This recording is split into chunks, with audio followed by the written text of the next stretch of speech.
Assalamualaikum warahmatullahi wabarakatuh. Halo teman-teman semua, perkenalkan nama saya Adi Novianti, saya dari Prodi Manajemen. Sebelum mulai, aku mau tanya dulu nih, pernah nggak sih dari kalian yang salah paham cuman gara-gara chat? Atau mungkin kalian pernah ngomong sesuatu tapi malah disalahartikan oleh orang lain? Nah, hal-hal ini tuh sebenarnya sering banget terjadi dalam kehidupan sehari-hari. Bahkan kadang masalah kecil bisa besar karena komunikasi yang kurang tepat.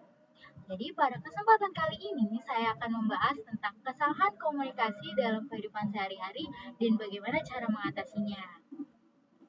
Jadi audiens dalam presentasi ini adalah mahasiswa atau remaja yang aktif dalam berkomunikasi baik secara langsung maupun melalui media digital dengan jumlah audiens sekitar 20-30 orang.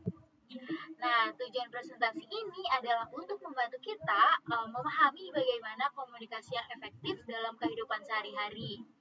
Selain itu, kita juga akan mengidentifikasi kesalahan komunikasi yang sering terjadi, memahami dampaknya, dan mempelajari solusi agar komunikasi kita tuh lebih jelas dan tidak menimbulkan kesalahpahaman. Oke, kita masuk ke materinya.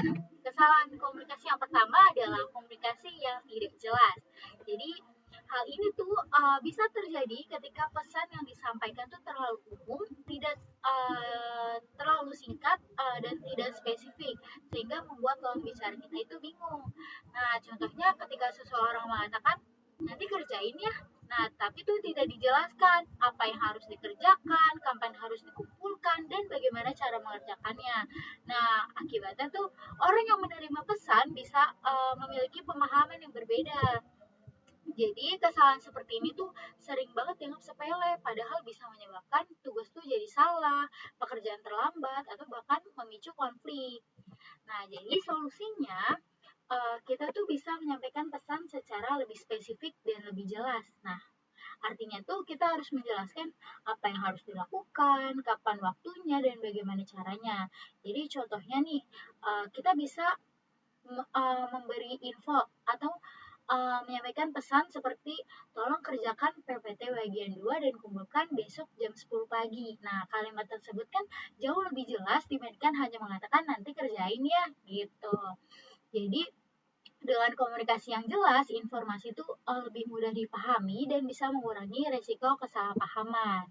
Nah, setelah membahas komunikasi yang tidak jelas, selanjutnya kita masuk ke kesalahan dalam berkomunikasi digital, khususnya melalui chat. Nah, kesalahan berikutnya adalah salah penafsiran dalam chat.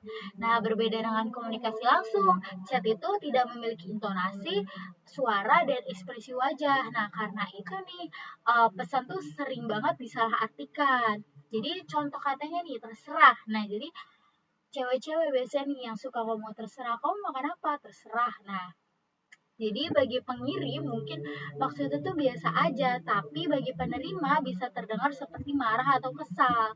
Selain itu, dia tuh bisa terlalu singkat, itu tuh bikin orang yang menerima pesan atau lawan bicaranya tuh merasa dicuekin atau tidak dihargai. Jadi solusinya kita bisa gunakan bahasa yang lebih jelas dan tidak ambigu. Nah, kita bisa menghindari kata-kata yang memiliki banyak arti. Nah, kalau perlu tuh kita tambahin emoji kalau di chat gitu.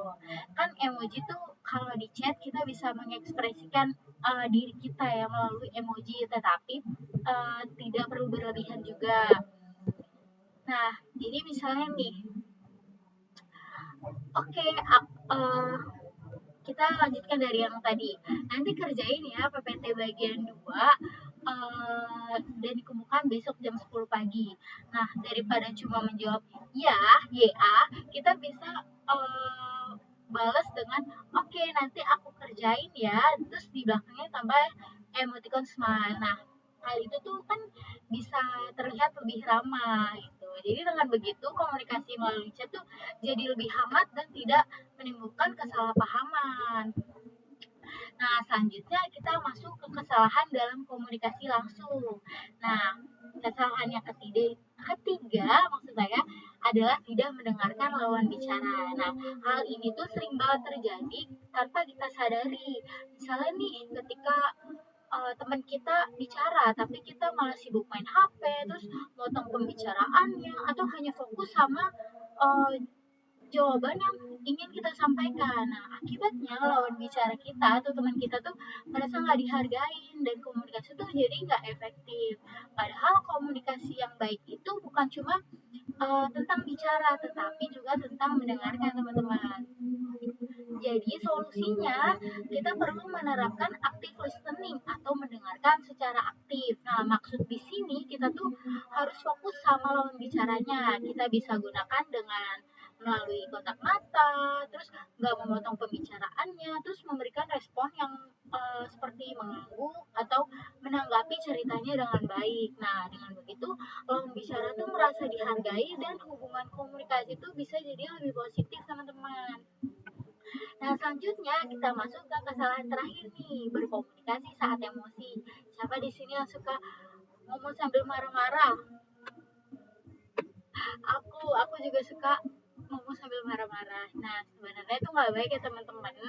Jadi saat seseorang sedang marah atau kecewa tuh biasanya tuh cenderung berbicara tanpa berpikir panjang. Nah, akibatnya kata-kata yang keluar itu bisa menyakiti orang lain dan memicu konflik yang lebih besar, teman-teman. Nah, kadang juga ya kalau emosi udah reda, kita tuh jadi nyesel kenapa tadi ngomong kayak gitu ya. Siapa sih yang suka ngerasa kayak gitu? Kalau aku sih suka ngerasa kayak gitu. Jadi untuk mengatasinya kita tuh perlu menenangkan diri terlebih dahulu sebelum berbicara. Jadi misalnya kita bisa diam sejenak, tarik nafas, atau memberi waktu diri kita untuk berpikir.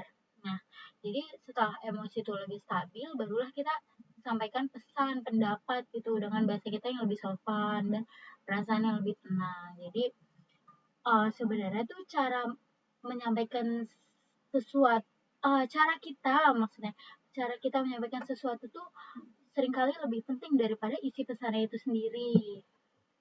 Oke, jadi kesimpulan dari pembahasan tadi itu kita bisa memahami bahwa komunikasi yang kurang tepat itu dapat menyebabkan masalah mulai dari salah paham hingga konflik. Jadi beberapa kesalahan dalam komunikasi yang sering terjadi adalah komunikasi yang tidak jelas, salah penafsiran dalam chat, tidak mendengarkan lawan bicara, dan berbicara saat emosi. Tapi semua itu bisa diatasi kalau kita belajar berkomunikasi dengan lebih baik, lebih jelas, dan lebih menghargai orang lain. Oke, jadi presentasi ini dibuat untuk memberikan pemahaman tentang pentingnya komunikasi yang efektif dalam kehidupan sehari-hari, serta membantu kita menghindari kesalahpahaman dan konflik. Nah, harapannya setelah melakukan memahami materi ini, kita bisa lebih sadar dalam berkomunikasi. Kita juga mampu menghindari kesalahan dan menerapkan komunikasi yang lebih baik. Jadi dengan begitu kualitas komunikasi kita dapat meningkat, baik dalam pergaulan maupun di dunia kerja. Oke, baik teman-teman. Mungkin cuma itu yang bisa saya sampaikan mengenai kesalahan komunikasi dalam kehidupan sehari-hari dan gimana sih cara mengatasinya. Nah, semoga materi ini tuh bermanfaat buat teman-teman dan bisa membantu kita semua menjadi lebih baik dalam berkomunikasi dengan orang lain. Bye-bye. Labana. Are you ready?